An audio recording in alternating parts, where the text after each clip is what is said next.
안녕하세요. 골라담기의 준식하입니다. 오늘 또 다시 여호수아 이야기를 해보려고 합니다. 여리고성을 무너뜨린 이야기를 여러분도 잘 아실 거라고 생각해요. 하루에 한 바퀴씩 6일 동안 돌고 마지막 7일에 안식일에 7바퀴를 돈 후 나팔을 들어 큰 함성과 함께 무너진 그 여리고성 이야기를 잘 알고 계실 겁니다. 그런데 너무 이쪽에 스포트라이트가 많이 비춰지다 보니 여호수아 5장 13절에서 15절까지의 이 세계절수에 이른 이 내용을 정말 무심코 지나갔던 저를 돌아보게 되었어요. 여호수아 5장 13절부터 15절의 말씀을 한번 보면 13절입니다. 여호수아가 여리고에 가까이 이르렀을 때에 눈을 들어 본즉 한 사람이 칼을 빼어 손에 들고 마주 서 있는지라. 여호수아가 나아가서 그에게 묻되 너는 우리를 위하느냐 우리의 적들을 위하느냐 하니 그가 이르되 아니라 나는 여호와의 군대 대장으로 지금 왔느니라 하는지라. 여호수아가 얼굴을 땅에 대고 엎드려 절하고 그에게 이르되 내 주여 종에게 무슨 말씀을 하시려 하시나이까. 여호와의 군대 대장이 여호수아에게 이르되 내 발에서 내 신을 벗으라. 내가 선 곳은 거룩하니라 하니 여호수아가 그대로 행하니라. 여호수아는 항상 자신이 처한 위험한 상황을 잘 분석하여 내일 있을 전투를 준비하는 아주 신중한 인물이고 아주 멋진 지도자였죠. 그는 전투를 위하여 신중한 전략을 세움과 동시에 하나님께 끊임없이 기도하고 생각하기를 게을리하지 않았던 아주 훌륭한 지도자였습니다. 여호수아를 전체적으로 살펴보게 되면 여호수아가 일찍이 일어나 라는 표현을 많이 볼 수 있어요. 새벽에 일어나서 그날의 사역을 위해 예수님께서 하나님께 능력을 구하셨던 것처럼 여호수아도 끊임없이 기도하는 기도의 사람이었던 것이죠.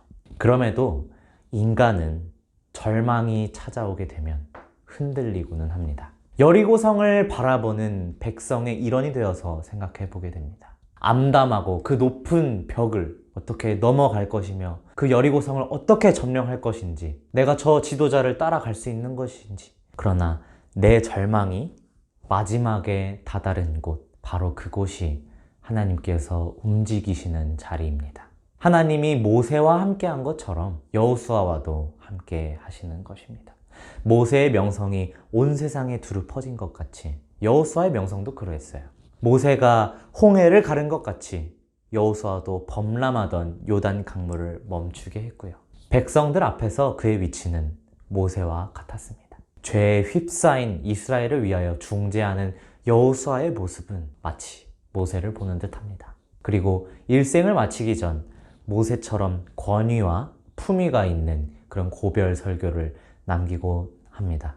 여호수아를 제2의 모세로 묘사하려는 의도가 가장 노골적으로 들어가 있는 본문이 바로 이 여호수아 5장 13절에서 15절의 말씀이에요. 모세가 시내산에서 여호와를 만났을 때 떨기나무 아래에서 신발을 벗었습니다.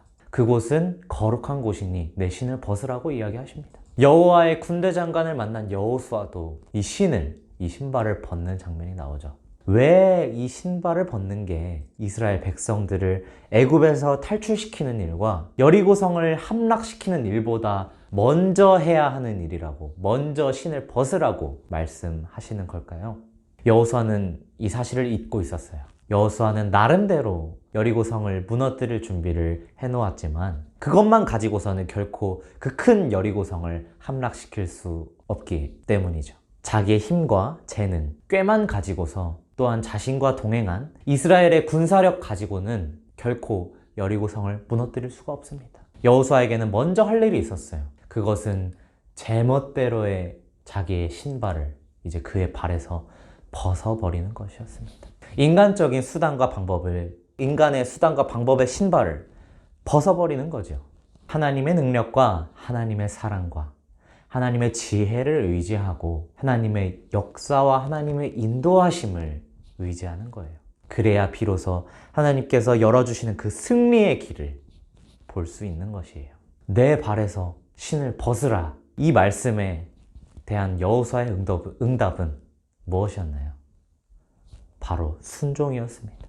여호수아가 그대로 행하니라. 이렇게 여호수아가 먼저 해야 할 일을 마쳤을 때에야 비로소 하나님께서는 여호수아에게 여리고성을 함락할 수 있는 방법을 가르쳐 주시게 됩니다. 이 일은 신약으로 와서 예수님께서 유월절 성만찬 이후 제자들의 발을 씻겨주는 것으로 이어지게 되죠. 불신과 자기 뜻대로 걸어온 그 때 묻은 신을 벗겨주시고 제자들은 새 신을 신었습니다. 부활 영생을 믿는 믿음의 신이요, 이 사실을 전하는 복된 소식의 신발을 신게 된 것이죠.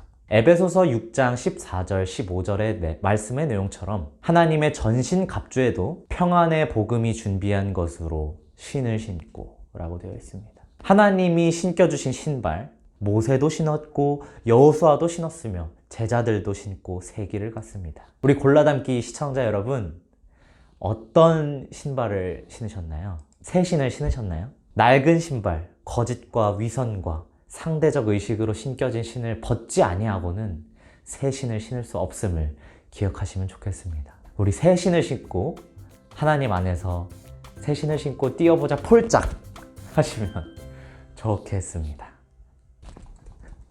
폴짝.